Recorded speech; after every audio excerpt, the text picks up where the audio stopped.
Outstanding. So you said you sent them your press kit, you sent them your demo reel.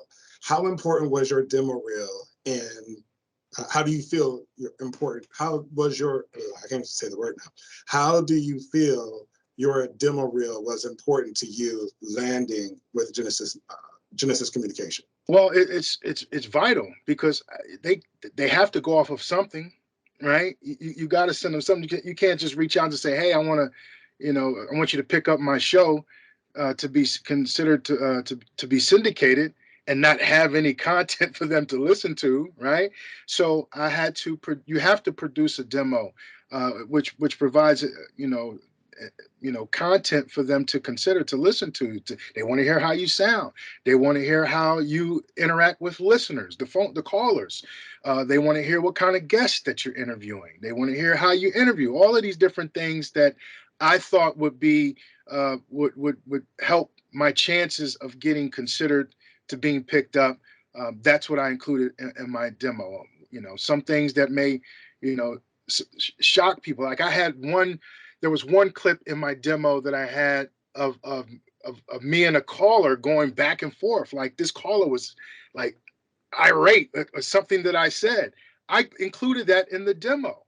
So, to let everybody know, like everything ain't always going to be, peaches and cream. You may have a little bitterness, a little sourness interaction, but they listen to how I engaged with that caller and how I stood my ground on that particular segment. Fantastic. So what we have here, we've got Sharon, who's a guest in right now. She has a question. So Sharon, what I'm gonna do is I'm gonna give you the floor and let you ask your question. Hi, thank you for the opportunity. Is that a similar process with voiceover? As far as Sending out your demo to different places, or getting picked up by an agent in that way. It sounds similar, but I just wanted to make sure because I'm going to do that as soon as we get off. absolutely, it's all about being persistent in this industry, and more importantly, it's about establishing relationships. Relationships is key. I'm always quoted saying, and Philip always shares this with our new students. Who you know will get you in the door, but what you know will keep you in the building. So I'm always stressing to students of mine, learn as much as you can, right? But more importantly, develop the relationships. Now, to go back to your question, yes, I think it would be applicable to any type of industry that you want to go into, whether it's voiceovers. So for me, with voiceovers, I don't have an agent at this time, but the stuff that I do on a regular basis is through my relationships. But that's over 20 plus years in the game. For someone just starting out, you can establish those relationships or rapport with people with the use of social media platforms. Social media is just really a game changer in regards of being able to connect with people and reach out to folks. And it's a fine balance too between being uh, uh, uh, obnoxious, you know what I'm saying, and or being, persistent. There's a thin line between it. You don't want to rub people the wrong way, but at the same time, you do want to be professional. You do want to be persistent, and don't take things personal if someone doesn't get back to you. Don't take it personal at all. I hope that answers your question. Awesome. Esther, I'm gonna open the floor up to you. You have a question, so Esther Lewis.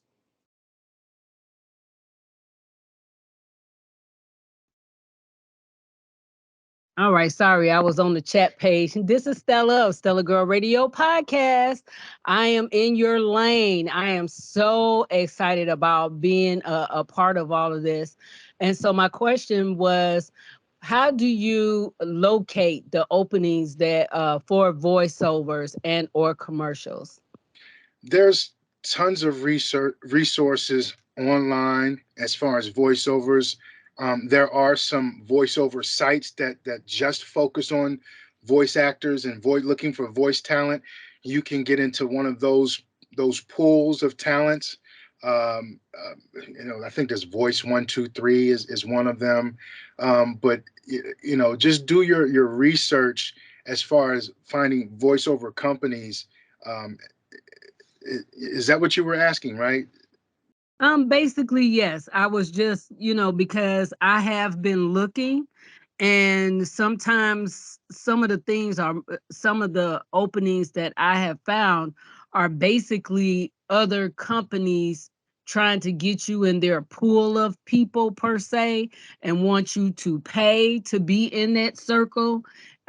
So I'm as you said, having the relationships is making a difference. And I believe that I give a great product. So things are starting to happen. So it's more so of just making sure that you continue on in the relationships, but at the same time, do your due diligence in trying to locate things on your own too. So that's I'm in the mix. I'm just trying to make it happen.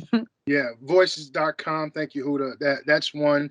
There's lots of different sites that pull talent in, and yes, some of them require a subscription service, and that's to get those kind of looks, But sometimes you got to start out somewhere, and then it could just evolve from there.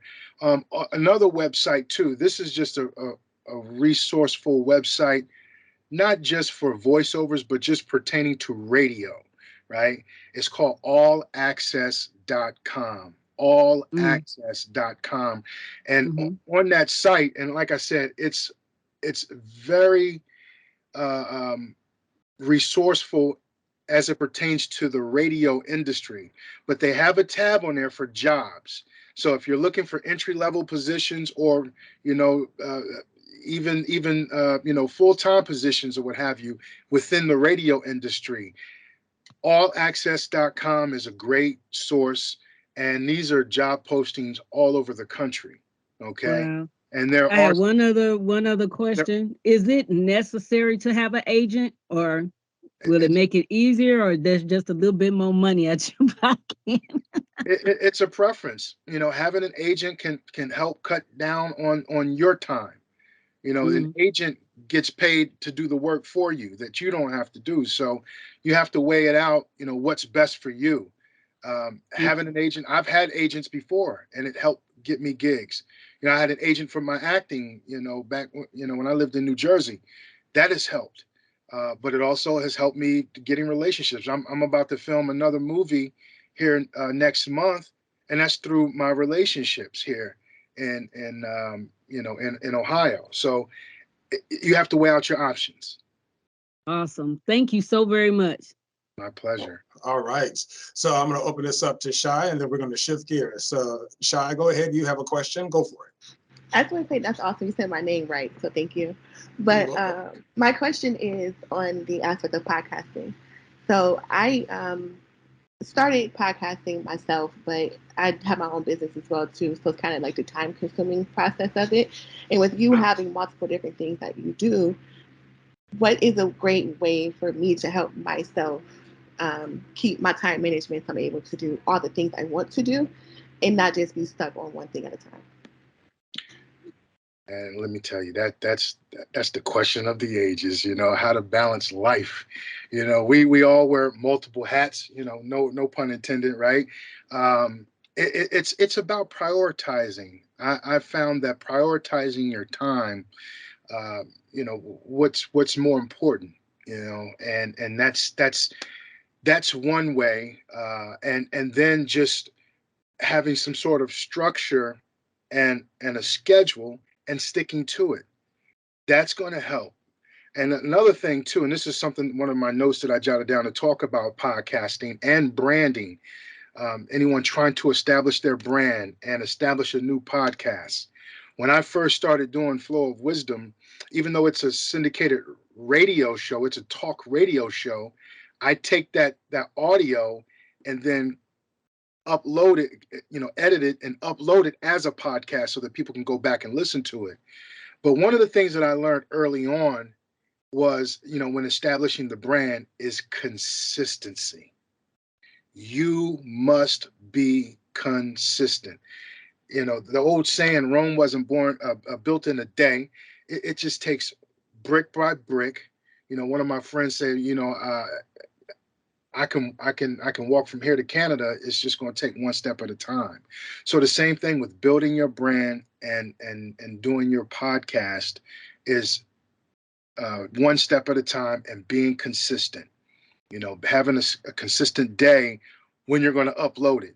You know, having a consistent day of when you're going to record it. You understand what I'm saying? So being consistent is a sure way of establishing your brand, developing your and building your brand as well as your podcast.